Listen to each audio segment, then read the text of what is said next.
I'm Bridget Stomberg. And I'm Lisa DeSimone. And this is Taxes for the Masses.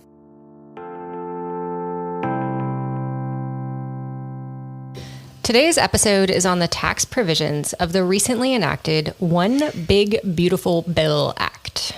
On July 4th, 2025, President Trump signed the One Big Beautiful Bill into law. The bill contains many anticipated extensions of tax cuts from the Tax Cuts and Jobs Act, along with some potential surprises. In today's episode, we discuss the tax features of the bill and their expected economic impacts.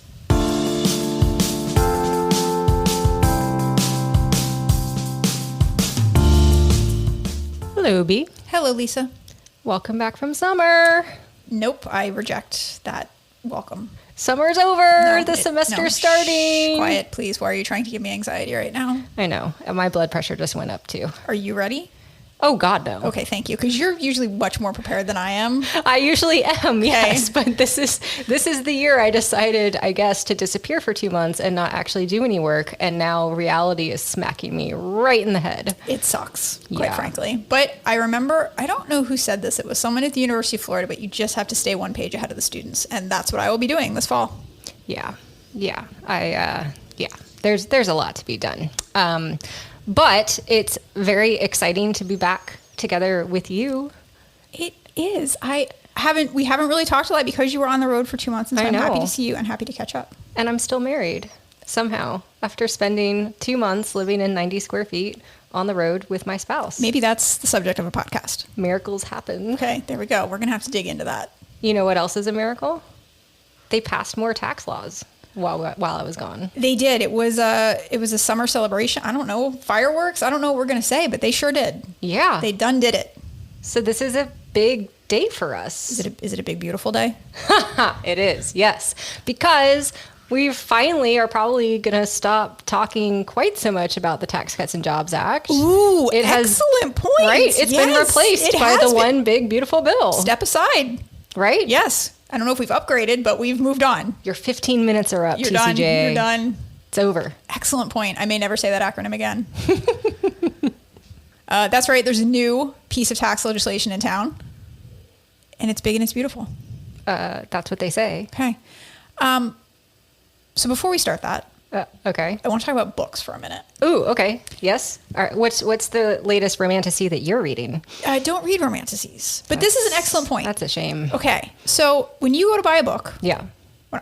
Let me start over. When I go to buy a book, oftentimes I have no idea what I'm looking for. Okay. I'm not very in book culture. I don't know what the hot books are. Okay. So I just find myself at the bookstore just staring at the books. Yeah. And I will admit that if I don't like the cover, I will not buy the book. You literally judge books by their cover. I literally judge books by their cover. And I can't even describe what I'm looking for. It's like the Supreme Court's version of porn. I will know it when I see it. Yeah. If that's a book I want to read, if that's a cover I'm interested in. Are you the same way? Okay, first let's address the elephant in the room, which is nobody at all is surprised that you judge books by their cover. What are you talking about? Miss Judgy McJudgy Pants. Fair point. Yeah. Okay. Second, it's hard for me to say because I read just about everything on my Kindle now, and you don't really look at the cover on your Kindle. Okay. So, yeah. Okay. That's interesting. That's an interesting addition to this. Yeah. Okay. So the point of all of that, yes, just in case you were wondering what that has to do with anything. I am. Is I'm going to say, let's just say that the name of a piece of legislation is sort of akin to the cover art of the book. Mm-hmm. Okay. Mm-hmm. I'm not buying this book. I don't want to read it. Do you think it's not big or beautiful or a bill? It's a piece of legislation, and I don't think we should be using adjectives like big or beautiful. I don't know. Call me old and grumpy. I mean, I am. And I do. Yes, it's too effusive. It's too not serious. I see that. Yeah. Although on the other hand, I prefer this where it's so obvious that it has nothing to do with the bill than calling something, say, I don't know, like the Fair Tax Act that gets rid of all progressivity in the tax system and therefore is far less fair than our current tax system. Okay. You know what I mean? I will give that to you, and I agree with that. Okay. However, I refuse, will not call it the One Big Beautiful Bill throughout this episode. So number task number 1 Yes. is to come up with something else to call this thing. Okay, what you got? I would like you to come up with something for us. I'm sorry, you need me to come up with something that you are okay with calling this bill. Yes, I am bringing you a problem as my co-host, something that I need help fixing. And it's not like TCJA kind of acronymed nicely. I just turned acronym to a verb. Don't know if I can do that. Sure. OBBB. No. Are you down with OBBB? How about, are you down with OB3?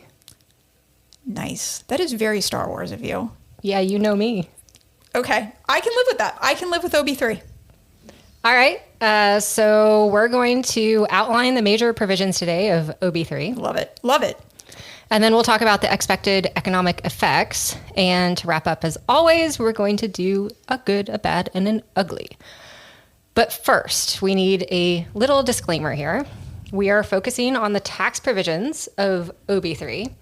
And there are actually non-tax provisions. So we're not covering the entire bill. We're just too doing... big. It's too big. And beautiful. Yes. Not enough time. We can't. Yeah, too big. Okay. Okay. So this is just the tax of OB3. Just the tax. All right. So we're going to start at the beginning. Mm-hmm. How did we get here? Why did we need to kick the TCJA to the curb and replace it with OB3? It had been long enough. Okay, fine. No. 7-year itch, right? Yes. Oh, yes. Okay. There we go. And now I am realizing, because the timing aligns with my marriage as well, I'm realizing why this summer was such an adventure. 7-year itch. Okay. No comment. We have divorced the TCJA and we have married OB3. So it turns out that many of the tax cuts that were passed as part of the TCJA, which, as a reminder for those of you who haven't heard us say it 1,500 times already, was Trump's signature tax legislation during his first term. A lot of those tax benefits were set to expire at the end of this year, at the end of 2025. Yes. Unless Congress took action to extend them. Yes. And OB3 does just that. It actually makes permanent or otherwise extends many of those beneficial tax provisions that were in the TCJA. Yeah, so let's talk about some of those. We kept these lower top individual tax rates on ordinary income. We made that permanent. Mm-hmm. So for those of you who remember pre-TCJA, the top rate was 39.6. No idea why they couldn't just round that. Same. But that's what it was. Yep. And we've been at 37% since 2018, and now it's permanent at 37%. Now, asterisk. Yeah. Permanent until somebody else changes it. Well, yeah. Yes. Just to be clear, listeners. No, that's a fair point. When we say permanent, it means there is no expiration. In this bill. In the bill. Yeah, correct. However, Congress can always change their minds. And do whatever they want. If Congress flips, of course, they will change their minds, because that's the way America works now. Other elements of the TCJA that are now permanent include a larger standard deduction. Mm-hmm. So for 2025, single filers can deduct $15,750, and married filing jointly filers get twice that amount as a standard deduction. Mm-hmm. And those amounts are indexed for inflation annually, so they'll go up over time. On the flip side, the personal exemptions that we used to have prior to the TCJA are permanently gone instead of just suspended. Correct. Another permanent expansion is the child tax credit. It was also supposed to revert back to only $1,000 per child, but OB3 raises the max to $2,200 per child, subject to income limitations, and it is also indexed for inflation. Another permanent change is the estate tax exemption, which is now a mind-boggling $15 million per person. Per person. $30 million for a married couple. So these couples with $30 million will not pay any estate taxes on their estates when they die, as long as their net value of their estate is below that threshold. What was our quote from the NVIDIA episode? Only morons pay? Yes, estate taxes. Only morons pay the estate tax. Yeah. All right, so moving away from individual provisions, which can never happen too quickly for me, there are also some business-friendly extenders in the bill, including the return of immediate R&D expensing and immediate expensing of equipment. The bill also preserves some favorable international tax provisions and kept another listener favorite, the qualified business income deduction for owners of flow-through entities like partnerships and LLCs. So no surprises there on any of that. I'm not saying anything that's blowing your hair back. No. These were all changes that we expected and that we actually talked about in our earlier episode this year on the budget blueprint. We're so prescient. That's a word. Yes. I like that word. So let's move away from the expected and get into, let's call the juicier parts of OB3. Ooh, juicy. I like it. So Trump made good on his campaign promise to exempt some tips from taxation. Not quite coming through as far as he promised, but it's something. He did something with tips. No, and I would like to interject here to go back to your headline comment about the name of this bill is not a lie. But if you go to the IRS website, it's like an explainer of some of the provisions. And the title of this explainer section is no tax on tips. And let me tell you, that is a lie. Yeah, it's not no tax on tips. It is not no tax on tips. I'm going to say it again. The bill exempts some tips from taxation. Some tips from some tax. Good point. Yes. So individuals who work in jobs where tipping is customary can avoid federal income taxes on up to $25,000 of qualified tips. There are a lot of qualifiers in there, right? It has to be customary. We're just talking about federal income taxes. We are not talking about payroll taxes like FICA that goes towards things like Social Security and Medicare and state unemployment type stuff. You're still going to have to pay all of that. It's only an exemption up to $25,000 and it has to be qualified tips. There's a lot going on there. Correct. And similarly, the quote, no tax on overtime provision is not entirely accurate. But there is also a new deduction of up to $25,000 for married filing joint filers on quote, the premium portion of your overtime pay. But again, just like you said with tips, it's still going to be subject to FICA and possibly state and local income taxes, depending on what their rules are. Okay, but also what the heck is a premium portion of overtime pay? No, it's a really fair question. So let's say that your hourly wage is $30, which is what a lot of our business students make during internships. Okay. And their overtime wage is going to be time and a half, right? When we Sure. hear about overtime, we hear about usually time and a half or double time. So your overtime wage would be $45 an hour. Okay. So let's assume that during your summer internship, you work 100 hours of overtime. Mm-hmm. In total, you're going to make $4,500 for that overtime pay, $45 of overtime times that 100 hours. But that $4,500 is made up of $3,000 that you would have gotten anyway, and then your $1,500 overtime premium. It's that time and a half part. It's that half. It's that half. The extra half. That is subject to this deduction. Got it. So these provisions are, at least on the surface, really taxpayer friendly. Yeah. And particularly for individuals at the lower end who are making tips and working hourly, like overtime, not salaried workers, right? And I guess that's good that it's narrow, because a lot of people thought that if you exempted tip income from income taxes, everybody would just say, oh, well, that's not salary, that's not wage, that's all tip income. Correct. Yeah. So good. Tips have to be qualified in some way. That's a good guardrail to prevent people from trying to reclassify income that would not normally meet this exemption. Absolutely. Now, these two that we talked about are temporary, however. So they are not permanent. They are only in effect from 2025 through 2028. OB3 also allows a temporary deduction of up to $10,000 for interest on a new car loan. Which is pretty nice. Especially since car loan interest rates are over 6% right now. That's what the internet says, yes. Yeah. But the car has to be new, not used, and it has to be purchased for personal use. And here's the Trumpist kicker. Yes. The final assembly of the car has to take place in the U.S. Correct. So not all cars are going to qualify. I think the IRS is maintaining a database so you can look up the VIN and see if the car qualifies. That's handy. So that's pretty nice. Okay. Importantly, all three of these deductions that we just talked about, the tips, the overtime, and the interest, car loan interest, are what we call, quote, above the line. Oh, nice. And what that means is that taxpayers can claim these deductions even if they don't itemize and on top of their standard deduction. Right. So this is actually a smart design by Congress, because as the standard deduction increases, fewer people itemize. And so it's essential that these deductions are on top of your standard in order for people to really take advantage of them. Yeah, that's really nice. Then we've got these Trump accounts. Mm-hmm. They give certain children born between 2025 and 2028 a $1,000 deposit from the U.S. government, and allows parents to contribute up to $5,000 annually, and all of this can grow tax deferred. So if we assume a 6% annual growth rate, that amount, what is it, the $1,000 plus the $5,000 plus the $5,000 every year could accumulate to over $150,000 in 18 years, which is, I don't know, what, 1 year of private college these days? Oh gosh, maybe. Yeah. Maybe a semester and a half. But hey, it's a year or a semester. And it's better than what I got when I turned 18, which I think my stepfather sent me a bunch of homemade fudge in a foil packet. So I'd take $150,000. I mean, are you taking issue with fudge? No, but if I had $150,000, I could buy my own fudge and some other stuff. Could have sold your eggs. Nobody wants my eggs. Please. Discount bin. Okay. So that was a lot of positivity, I feel like. Tax cuts, extra deductions. Yeah, are you just excited to see me again? I am, but that's wearing off. And so Bleak Bee is starting to itch to come out here. Okay. So here she comes.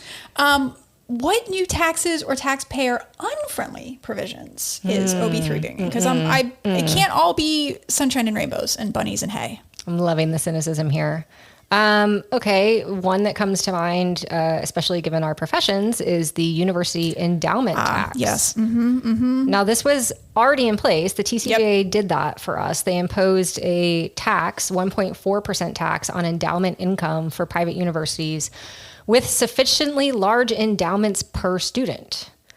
Now, that tax has gone from 1.4% to being progressive with a top rate of 8% on universities with per student endowments over $2 million. 8% is a lot for a tax exempt That's a lot. entity. Yeah, but also so is $2 million per student. No argument there. And so if you're wondering, dear listeners, what kind of universities have a $2 million endowment per student, it's, I think, the usual suspects, Princeton, Harvard, Yale, Stanford, MIT. Okay. So they are all likely to be subject to that higher rate of 8%.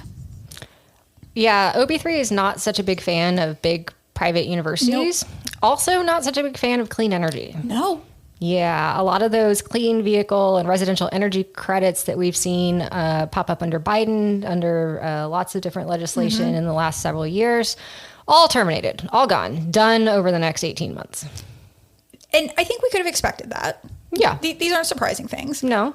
But it also seems like OB3 not a fan of gambling or gamblers. Oh, that's right. Yes. Yeah. This is a good one. This is a good one. And I actually didn't know about this until a journalist reached out and I was like, what is happening? But yeah, there was this kind of last minute provision that many senators apparently didn't know about. Yes. Because I guess they didn't read their whole bill. Someone didn't do your homework. Kids. There's a last minute provision added to the bill that limits how much gambling losses individuals can deduct. So before OB3, if you lost $100 and you had $100 of winning, you could deduct that entire $100, which makes sense because if you win 100 and you lose 100, you didn't make any money. Correct. But the OB3 steps in and limits the amount of losses that an individual can deduct. So now if that same gambler won $100 during some of their gambling sessions and lost $100, they can only deduct $90 of those losses, meaning that even though they are no better off economically, they suddenly have $10 of taxable income that they have to pay tax on. That's an interesting choice. Yeah. What the heck? So the speculation is that the provision was added to address a procedural limitation in how OB3 was passed. So we've talked about this before, and since we've gotten to the point where everything's very partisan, most tax legislation or most legislation gets passed through that streamlined budget reconciliation process. We've talked about it before. Yeah. And passing a bill through reconciliation is good for the majority because it eliminates that need for a 60-vote approval, which the Republicans wouldn't have had. But it requires other criteria related to budget impact. Yes. So the thinking is that it was a last-minute revenue raiser. Wow. Okay. And that's really the only logical explanation because it ain't great tax policy. Because you're essentially forcing someone to pay tax on money that they don't have, which is like a violation of the fundamental principle of tax law. Representative Dinah Titus, I hope I'm saying her name right, of Nevada, realized this, quickly introduced another bill to restore the old law, but that has not passed yet. So, I mean, based on all of these things that we've just talked about, I'm going to go ahead and say that at least the big part of OB3 seems right. 100% accurate. And now I guess we'll figure out whether it's beautiful or not. Ooh, stay tuned.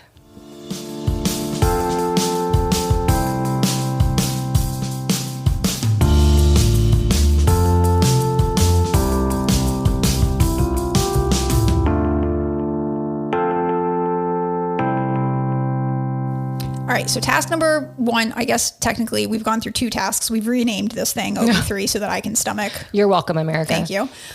We've also talked about the big provisions. So now we're going to move on to our final to-do, which is understanding economic impacts. So again, as I like to say, our resident economist, what does OB3 mean for the U.S. economy and our federal budget? That's a big question. The Tax Foundation estimates that OB3's major tax provisions will increase long-run GDP by 1.2%. Okay. Thanks largely to pro-growth business policies like the permanent full expensing for equipment and R&D. Okay, so I mean, that's good. That's predicting that the overall size of the economy is expected to get a boost. And that report also suggests a 0.4% increase in pre-tax wages and an increase in hours worked, which is going to be equivalent to about 938,000 full-time jobs. So that all seems good. Yeah. Okay, I still sense negativity in you, young Padawan. As you should. The force is strong with you. Thank you. Because the Penn-Wharton budget model actually estimates a decrease in GDP of 0.3% over 10 years and an average wage decline of 0.4%.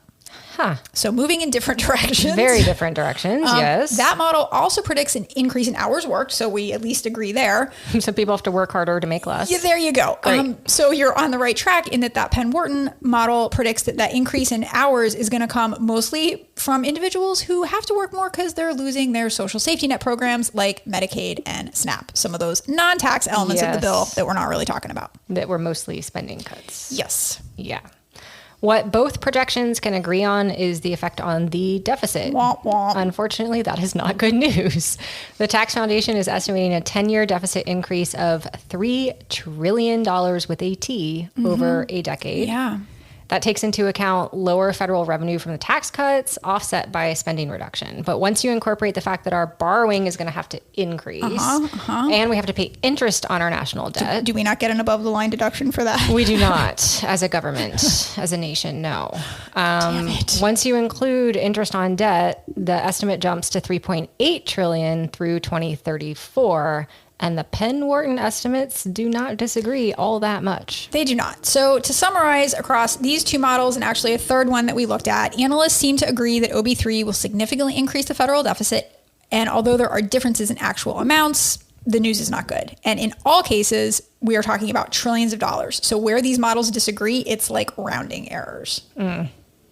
Okay, so let's talk about distributional effects. Who are the winners and who are the losers from OB3? The Tax Foundation estimates that average after-tax income will increase by about 5.4% in 2026 and estimates increases across all income levels, with taxpayers making between $60,000 and $80,000 seeing the largest increase at 6.3%, which actually sounds like a nice win for the middle class. It does. I was heartened when I saw these estimates. Yeah, nice. Now, again, it always seems like the Penn-Wharton model comes in with a little bit of gloom and doom. Yeah. So maybe that's which is why you like it. Yes, I'm more aligned with them. So that model estimates that the lowest income households, so below that $60,000, are actually going to lose take-home pay in the future, particularly towards the latter period of the bill. They estimate that lower income households might lose about $885 in 2030. And that estimate takes into account cuts to those programs like Medicaid and SNAP. Okay. And the Tax Foundation actually does agree that towards the end of that 10-year estimation window, it's the lowest earners who are going to be worse off. That model also estimates the top 10% of the income distribution receives about 80% of the total value of the legislation. Surprised? Not surprised at all. And, just 10% of the people getting 80% of the stuff, it is what it is, but one thing it is not is uniform. Definitely not. You can use other adjectives to describe it. I'm just going to be factual and say it's not uniform. I'm going to be factual and say it's not surprising. No. I mean, a lot of the benefits are concentrated among higher income households, very similar to what we saw with the TCJA. Yep. And given OB3 extended many of those TCJA cuts and also cut spending on social safety net programs that are not typically as used by higher income households, not exactly a huge leap to expect that the OB3 is going to be similarly concentrating the benefits at the higher end of the income distribution, just like the TCJA. Look at that. History repeating itself. Shock of all shocks.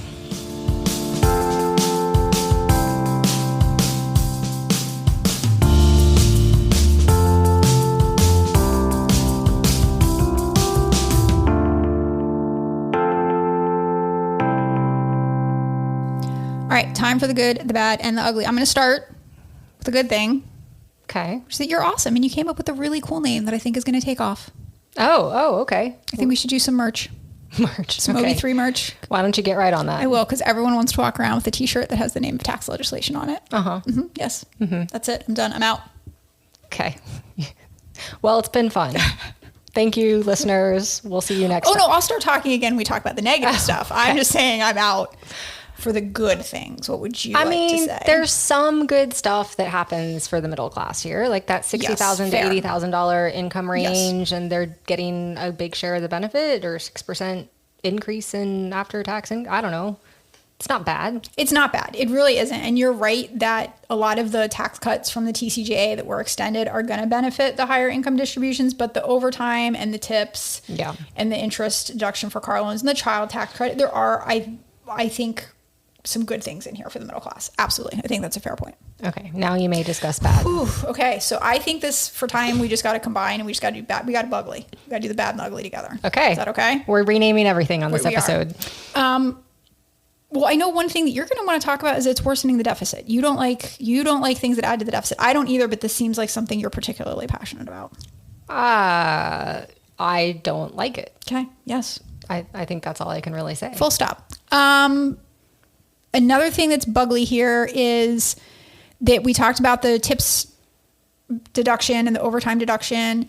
They're temporary, and some people are categorizing them of, quote, political carve-outs, like things that were done maybe not because they're good tax policy, but to curry favor with certain... What? Trying to keep a straight face here. Shocked and appalled to hear this. Trying to keep a straight face here. And to clarify, this is just some people saying this, Some. not everybody saying that? Okay. Some people. And to be fair, Kamala Harris said she was going to do the same thing. And so it's not that only one side is susceptible to... Oh, no. Yes. So they're all liars. Yes. Just all of them. Okay. Lisa's keeping it real today. I'm trying to be a little bit more diplomatic. So everybody lies. Yes. And when you translate those lies into tax provisions that complicate the tax code, it's maybe not the best. Oh, no. No. Especially as we pull resources from the IRS. And remember, they don't even have pens. They do not. And the other thing that you kind of have to look at here is I read an article in some outlet that was talking to workers in Las Vegas. And I guess people like visitation tourism is down in Las Vegas right now because people are uncertain about the economy. And so they're not going to gamble. Also, they're going to have to pay tax on their gambling winnings, even if they don't have winnings. Double whammy. Excellent point. And a lot of these workers were saying, yeah, the deduction is great, but if I don't get tips, I have anything to deduct. And so it's complicated. And if you have an economy that is struggling and these tip workers and overtime pay goes down because your corporation doesn't want to pay you, then you're not going to benefit from these things anyway. Now, we don't exactly have an economy that's struggling. I mean, no, not when you look at the stock market. Market is hitting all-time highs still. We'll come back to that on another episode. Yes. But I think it remains to be seen whether tariffs are going to further impact the market, inflation, and ability of everyday people to like go buy things or to travel to Vegas and pay tips. That's another good point about tariffs, because guess what's going to get more expensive? Cars. Yes. And so now if you're paying an already high interest rate on a higher priced car, this $10,000 deduction might not actually be a net benefit. It might just be offsetting That's a good point. the negative effect of a tariff and a high interest rate. But that's just me being glum. Right. Yeah, there's some estimates that tariffs could significantly put a drag on that estimated boost in long run GDP that everyone was saying was going to happen from OB3. Yeah. So, yeah, like you said, it might just kind of offset everything. But you're raising a different point. I was talking about the individual level. You're talking at the economy-wide level, right? Because those estimates that we're looking at GDP, we're only looking at the budget bill. Yes. Sorry, the big, beautiful bill. OB3. OB3. They weren't looking at the effect of tariffs too. And so it's unclear when you combine those two forces, because it's unclear what the tariffs are on any given day. Yeah. It's hard to know what the net effect of those two things is going to be. I need you to make that vomit sound one more time. Do you want to like save that for future? Ooh, I like that. Is that it? That was it. Okay.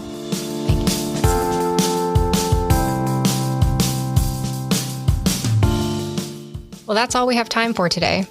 Be sure to join us for more tax nerdery on future episodes of Taxes for the Masses.